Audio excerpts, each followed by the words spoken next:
Siempre es jactancioso hablar en nombre de una generación, pero creo no equivocarme al afirmar que el retorno a Brideshead fue algo más que una serie televisiva para muchos de nosotros. Fue el Breaking Bad o, yo qué sé, el Juego de Tronos o el Apocalipsis Zombie para muchos. Yo la vi mientras estudiaba en la Escuela de Artes y Oficios y creí percibir en ella una sombra del perdido Edén.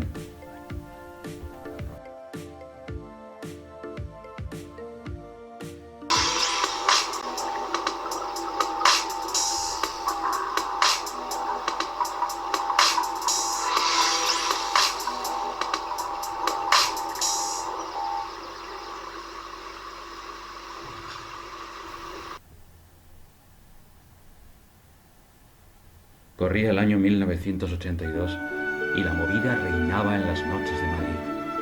Entonces fui arrancado de mi hogar y arrojado a la mili. Y lo digo con todo el dramatismo posible. Estuve en Valencia y allí me sorprendió la rotura de la presa de Tus y las inundaciones temibles que asolaron pueblos y comarcas enteras. Alcira, Algemesí, Gabarda, Beneixida. Anduve con barro hasta el cuello, ayudando a aquellas gentes, y fue de las pocas cosas útiles que he hecho en mi vida. Cuando podía volvía a Madrid. Me sentía rescatado por cosas como esta serie, Retorno a Brideshead, por películas como Indiana Jones en busca del arca perdida o Cantando bajo la lluvia, y libros como la biografía de Byron de André Marois. He de afirmar que, aparte de maestros, aquellos libros, aquellas series, aquella música, la música de Ultravox, me salvaron la vida. Solía llevar americanas de 4 botones, corbatas estrechas y gafas de sol incluso cuando era de noche. Exhibía cierto dandismo como rebeldía. Sentía admiración por la moda inglesa y fantaseaba con tener el aspecto de un profesor de Oxford en los años 20. Cuando descubrí Retorno a Brideshead, emitida en un horario estelar, decidí cambiar de imagen. Lo primero que hice fue comprarme una americana de tweed con coderas, una corbata de rayas y unos zapatos Oxford de cordones, lo cual provocó el estupor de mis amigos. Con ese aspecto, sentía que estaba más cerca de la sombra del Edén, de la perdida Arcadia, cuando la belleza aún era un imperativo moral y la elegancia un gesto de gratitud hacia la vida. Tocaba en una banda, Speedbilola, y llegamos a actuar en el mítico Rocola. Como los protagonistas de Retorno a Brideshead, yo era también un náufrago de la tormenta. Evelyn Waugh, nacido en 1903, muerto en 1966, fue un notable narrador británico no demasiado conocido en España hasta su póstumo éxito televisivo. Publicó esta novela, Las memorias sagradas y profanas del capitán Charles Ryder, Retorno a Brideshead, apenas meses después de acabada la Segunda Guerra Mundial en 1945. Pese a un éxito rápido, Waugh nunca consideró Retorno a Brideshead su mejor novela, alegando entre otras cosas que la escribió en apenas 5 meses de convalecencia. Cuando el conflicto bélico acababa, Inglaterra era entonces un país pobre, aunque vencedor, semidestruido y con hambre.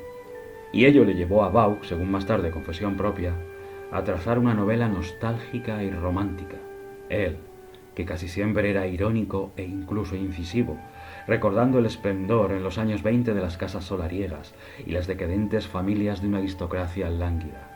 Añadía Waugh que si la novela abunda en buena comida y buenos vinos, era porque el público y él mismo habían pasado calamidades, y venía bien la evocación de un pasado reciente en un lenguaje retórico y adornado que ahora, con el estómago lleno, encuentro de mal gusto. Esto decía Waugh en una de las reediciones del libro, quizá pensando en el rigor y la acidez de su primera gran novela, Decadencia y Caída, de 1928, para muchos lo mejor de su obra. Pero en 1981, con cuidado y dinero, la BBC hizo de Retorno a Brideshead una de las mejores series en 11 capítulos de la televisión europea de todos los tiempos.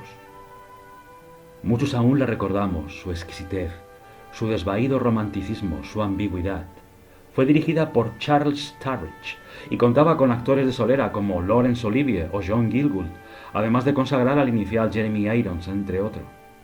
Ahora, Julian Jarrell ha hecho una bonita película que más pretende ser réplica de la serie televisiva que de la novela de Vaughn, muy reeditada cuando la serie de los 80, pero no ahora hasta donde yo sé. Aunque inevitablemente sea una réplica en varios sentidos, corta. Es obvio que lo que se contaba en unas 11 horas de emisión no cabe ni con mucho en poco más de hora y media. Desaparecen detalles, florituras, tiempos lentos, amores, e incluso algo de vistosidad de esa clase decadente en el esplendor de una Inglaterra todavía plena de imperio. Como Vaughn era católico, sus aristócratas, la familia Flight, también lo son, lo que en Inglaterra es bien sabido, más que lo normal, suele resultar un incremento de la rareza. Hay que ver por lo tanto la película porque, queriendo o no, Vaughn acertó a marcar un extinguido tono de época. Pero abstengámonos de comparar la serie televisiva, considerada en el año 2000 una de las 10 mejores de Europa, con una película bonita sin mayores intenciones, y vayamos al libro. Aunque, insisto, parece que no hay reediciones entonces, que es más rico que la cinta, quizá por ese fondo de deleite o ironía que Evelyn Waugh explicó en el prefacio a la reedición, algo corregida de 1959. Decía: una bella novela de amor, melancólica y lujo, todo muy japonés, cuando sabemos que en los nidos de antaño no hay pájaros de hogaño, maldita sea. Evelyn Waugh no fue un carácter afable y sencillo.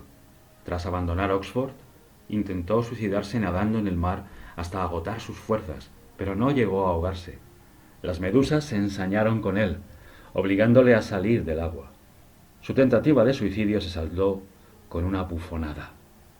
Durante la Segunda Guerra Mundial fue enviado a Yugoslavia para luchar contra los nazis junto a los partisanos de Tito, al que no soportaba por ser ateo y comunista. Exhibicionista y vanidoso, Waugh adornó su uniforme con una llamativa capa blanca. No se la quitó hasta que le explicaron que su color le convertía en un objetivo perfecto para los francotiradores. Corre el rumor de que sus propios hombres pensaron seriamente en matarlo, disparándole por la espalda, pues no aguantaban su arrogancia. Ya en los años 50, una norteamericana se acercó a él en un restaurante para felicitarle por su literatura. Waugh le contestó que si sus libros gustaban a una vulgar estadounidense, no debían ser muy buenos. La ofendida le arrojó un plato de sopa sobre las piernas y se dio la vuelta con la cabeza muy alta. Evelyn Waugh se convirtió al catolicismo por razones estéticas. De orígenes protestantes, fue catecúmeno del padre Martin Darcy. Se conmovía con las catedrales, con la Iglesia católica. La revelación había adquirido densidad histórica y profundidad artística. La belleza de la liturgia romana le parecía una sinfonía cósmica. En 1931, Evelyn Waugh viajó por primera vez a Abisinia y buscó a Monseñor Jerome, que atendió a un Rimbaud enfermo. Era un joven triste y serio, rememoró el sacerdote, lo cual corroboró una vez más su concepción estética del catolicismo. Le parecía difícil imaginar una escena de mayor belleza. De hecho, utilizó esa vivencia para idear el final de Sebastian Flight. Retorno a Brideshead marcó un hito en mi vida. En las mismas fechas leí la novela y no me impresionó tanto. La serie es diferente. Quizá era demasiado joven para apreciar su belleza. Apunto como asignatura pendiente la obligación de releerla. Desde que vi la serie me enamoré del dandismo y la rebeldía. Siempre que he podido me he mantenido fiel a ese estilo. Algún día me gustaría viajar al castillo de Howard, donde se rodó la serie, y sentarme en la fuente donde dibujaba Charles, mientras Sebastian contemplaba el cielo y acariciaba el agua con la mano. Tal vez no sea posible, está abierto al público, pero imagino que sujeto a restricciones. Adoro la música compuesta por Geoffrey Purcell, que sonaba al principio y al final de cada capítulo. He vuelto a ver la serie docenas de veces y nunca me ha defraudado. Evelyn Waugh era un señor muy antipático, pero su novela sobre Charles Ryder y la aristocrática familia Flight siempre me recuerda un responso fúnebre católico. El Señor Jesucristo convertirá nuestros cuerpos viles a fin de que se asemejen a su glorioso cuerpo. Que así sea. En la serie hay un agudo contraste entre los primeros y últimos capítulos. Sebastian abre a Charles la mágica puerta que le conducirá a un jardín cerrado y encantado, que incluirá paseos por el invernadero de Brideshead, días de sol escuchando el rumor de su fuente barroca, una excursión a Venecia.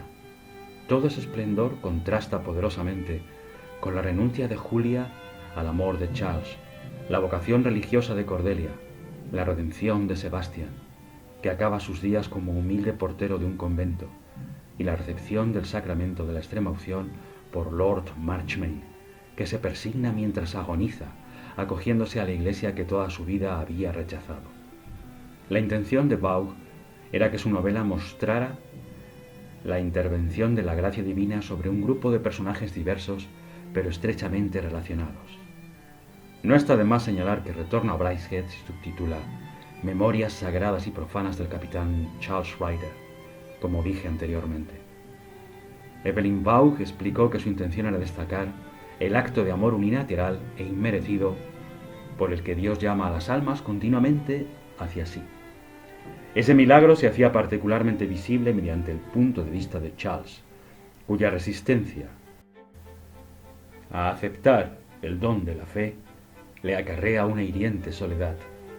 A fin de cuentas, queridas amigas y amigos, el infierno no es un gabinete de tortura, sino el estado de desolación que produce el estar solo. Retorno a Brideshead. Qué gran serie, amigos. Todavía me emociono al escuchar su música. Todavía me emociono al cruzarme la gabardina o al anudarme la corbata. Siempre imagino que puede venir un rocker, ¿por qué no? El mismísimo Juanma el Terrible, con su cinturón de ancha hebilla anudado al puño, dispuesto a perseguirme y darme un par de mamporros si me atrapa. ¡Qué tiempos aquellos, amigos! ¡Qué tiempos aquellos! ¡Qué años dorados!